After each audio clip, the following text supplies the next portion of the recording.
300 হলে খুব ভালো। 300 যদি না হয় 278, 270 অথবা 280, 70 টু 80।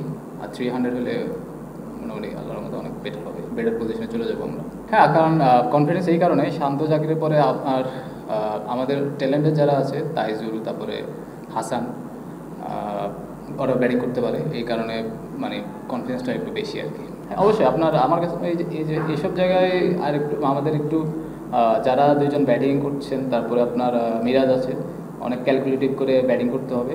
আর কোন সময় ওদের খেলাটা একটা সময় কালকে সকালে হয়তো খুব হার্ড হয়ে আসবে, তো ওই সময়টা আমাদের একটু খুব ক্যালকুলেটিভভাবে ব্যাটিং করা লাগবে। আবার কোন একটা সময় দেখবেন যে খেলাটা হয়তো ছাড়বে, তো আমরা আবার একটা সময় আসবে আমরা খেলাটা ধরবো। তো ওই ক্রাঞ্চ মোমেন্ট যেটা বলেন, যে সময়টা আমাদের থাকবে, ওই সময়টা আমাদের আরও লম্বা সময় ব্যাটিং করার মনোযোগ দিয়ে ব্যাটিং করতে হবে। যেটা অনেক আমরা দুইটা যে আমরা শান্ত যেমন একটা 50 রানের পার্টনারশিপ হয়েছিল, ওই জায়গাটা আমরা কিন্তু ওই জায়গা থেকে আমরা কিছু বেরিয়ে গেছি। তো ওইরকম আর একটা মোমেন্ট আসবে, ওই সময়টা ওই 50 রানের পার্টনারশিপটা 150, তো 200, 170, 80 করলে তখন ওই 300 যেটা বললাম, 270, 280 অথবা 300 এটা কাছাকাছি সম্ভব। অবশ্যই এখানে দেখেন আমি প্রিপারেশন ওয়াইজ যেটা বললেন যে 5 দিন হয়তো প্রিপারেশন নিয়েছি, প্রিপারেশন মানে আমার কাছে মনে হচ্ছে খুব একটা ভালো প্রিপারেশন। যাক আলহামদুলিল্লাহ, দাও যতটুকু হয়েছে আলহামদুলিল্লাহ। যেটা বললেন যে 100, দেখেন যখন টেস্ট ম্যাচ খেলি তখন হয়তো 100 চিন্তা ভাবনা করে খেলি না, চিন্তা করি যে কীভাবে 4 সেশন অথবা 5 সেশন, 3 সাড়ে 3 সেশন, 400 ব্যাটিং করা যায়। তো ওই হিসেবে চিন্তা করলে আমি যে সিনিয়র ব্যাটসম্যান, ওই হিসেবে চিন্তা করলে আমার কাছে মনে হয় যে আমি 2 ইনিংসে সেট হয়ে আউট হয়েছি। দেখেন আমি ম্যাক্সিমাম হয়তো 1 সেশন খেলতে পেরেছি। 1 সেশন সিনিয়র প্লেয়ার হিসেবে 1 সেশন কোনোভাবে এটা কাম্য না। আমার কাছে মনে হয় যে আমি যদি 3 সেশন ব্যাটিং করতে পারতাম আরও, তাহলে হয়তো ফার্স্ট ইনিংসে, সেকেন্ড ইনিংসে ভালো একটা পজিশনে চলে যেতে পারতাম। মুশফিক ভাইও রান করুক, আমিও রান করি, শান্তও রান করি, শেষের দিকে আপনি যদি ট্যালেন্টাররা যদি আপনার 50 রানও যোগ করে, ওই 50 রানের কারণে কিন্তু ম্যাচ জিতে। ওই অর্থে বলেছি যে আমি ট্যালেন্টারও ভালো ব্যাটিং করতে পারে, তার মানে যে আমরা ট্যালেন্টারের উপরে নির্ভরশীল। যখন খেলবেন তখন কিন্তু আপনি ট্যালেন্টের উপর নির্ভরশীল হবেন, কিন্তু ওনারা ব্যাটিং করতে পারে সেই মিনটা আমি খুঁজছি, তো ওরাও ব্যাটিং করতে পারে, এটা একটা প্লাস পয়েন্ট, এটাই বললাম। দেখেন আমি এখানে, আপনি হয়তো অনেকজনের দোষ দিতে পারবেন, এখানে যারা সেট হয়ে আউট হয়, যা বলছেন আমি সেট হয়ে আউট হয়েছি, তারপর আপনার জয় সেট হয়ে আউট হয়েছে। যখন যে ব্যাটসম্যান সেট হয়ে আউট হয় তার দিকে আমার কাছে মনে হয় তার মানে রেসপন্সিবিলিটি বেশি থাকে। তো যে আপনার 10-এর নিচে আউট হবে অথবা সকাল সকাল তার কিন্তু ওরকম মানে আপনি যদি দেখেন তার আসলে কিছু করার থাকে না।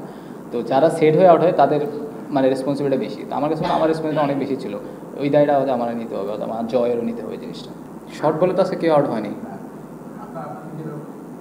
না, আমি তো শর্ট বলে আউট হয়নি, জয়ও শর্ট বলে আউট হয়নি।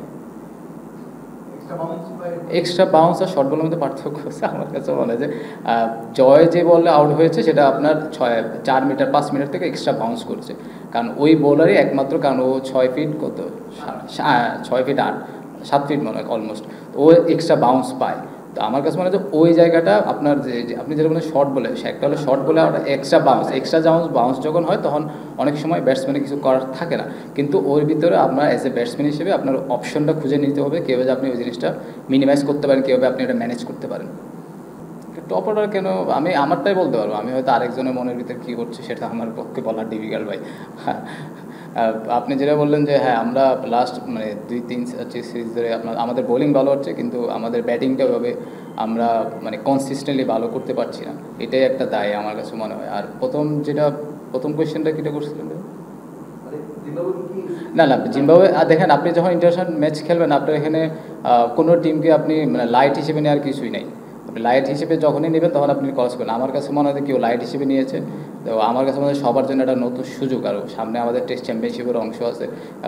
যদি দেখেন আপনি যে লাইট হিসেবে নিতেন তো আপনার যেন উইকেটটা কিন্তু অনেক চ্যালেঞ্জিং, একটু চ্যালেঞ্জ আছে। অন্য অন্য সময় আমরা কী হয়, আমরা ফ্ল্যাট উইকেট তৈরি করি অথবা স্পিন উইকেট তৈরি করি, ওই ইয়াতে আমরা চলে যেতাম। তো আমার কাছে মনে হয় যে আপনি যেটা বলছেন ওইটা আমি গুড কোয়েশ্চেন। আমার কাছে মনে হয় যে অন্যদেরটা আমি বলতে পারবো না, আমি আমারটাই বলতে পারবো। কারণ আমার কাছে মনে হয়, যেটা আমি আগেও বলেছিলাম ইয়ামাইয়ের প্রশ্নে, যে আমি যেহেতু আপনার সিনিয়র প্লেয়ার, আমি যদি এতদিন ধরে খেলছি, আমি এজ এ সেট ব্যাটসম্যান হিসেবে আমার কাছে মনে হয় যে ওই জায়গাটা আমি আরও লম্বা সময় অথবা 2-3 সেশন ব্যাটিং করলে বেটার হতো, টিমের জন্য ভালো হতো, আমার টিমের জন্য ভালো হতো। তখন আমি কোনোভাবে ওনারা নিয়ে ওরিড না, কারণ এতদিন ধরে ইন্টারন্যাশনাল ক্রিকেট খেলছে, উনি জানে কীভাবে ব্যাক করতে হয় আর কীভাবে রান করতে হয়, এই জিনিসটা জানে। তো আমার কাছে মনে হয় যে আপনারা আমার মানে সবাই যে জিনিসটা ভুলে যাওয়া উচিত না, উনি বাংলাদেশ টিমের জন্য কী করেছে আর ওনার রানটা কতটুকু ইম্পর্টেন্ট, কতটুকু কী করতে পারে। আর যখনই খেলে তখন ম্যারাথন ইনিংসই খেলে। তো আমার কাছে মনে হয় এত তাড়াতাড়ি কোনো জিনিসগুলো উনি যা যা অর্জন করছে বাংলাদেশ টেস্ট ক্রিকেটের জন্য, ওটা কোনোভাবেই আমার কাছে মনে হয় ভুলে যাওয়া। আমার কাছে মনে হয় এখন আরও টেস্ট ক্রিকেট নিয়ে আরও ভালো ক্রিকেট খেলতে পারে, কারণ 2 ফর্মেট থেকে যেহেতু অবসর নিয়েছে, এখন একটা ফর্মেটে উনি মনোযোগ দেবে। তো এখন আমার কাছে মনে হয় আরও বেটার, আগে যত ভালো খেলতে টেস্ট এখন আরও ভালো খেলবে, কারণ একটা ফর্মেট যখন খেলবেন তখন আপনার শুধু একটা লাইনেই আপনি থাকবেন, তখন আপনার পারফর্ম করা ইজি হয়ে যায়। কোচটা হয়তো বলতে পারবো যে ওর কোন জায়গায় সমস্যা।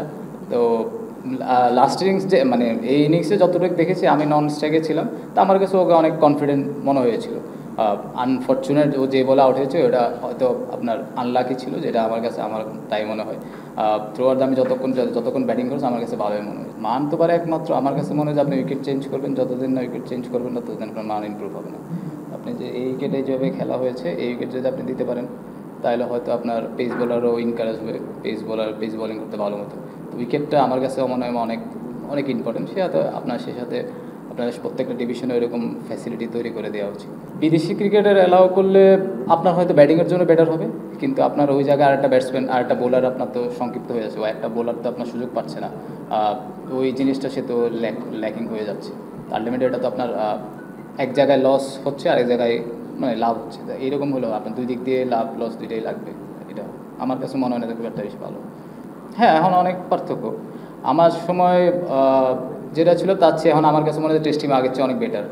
তখন তো বোলার ছিল না খুব ভালো, বোলাররা ওইভাবে আমার অনেক কষ্ট হয়েছিল বোলারদের আপনার ভালো একটা জায়গায় নিয়ে আসতে। এখন আমার কাছে মনে হয় টেস্ট টিমটা মোটামুটি পেস বোলিং লাইন একটা অনেক set up, pace bowling team আমাদের টেস্ট টিমটা আগের চেয়ে অনেক বেটার, অনেক সেট আপ।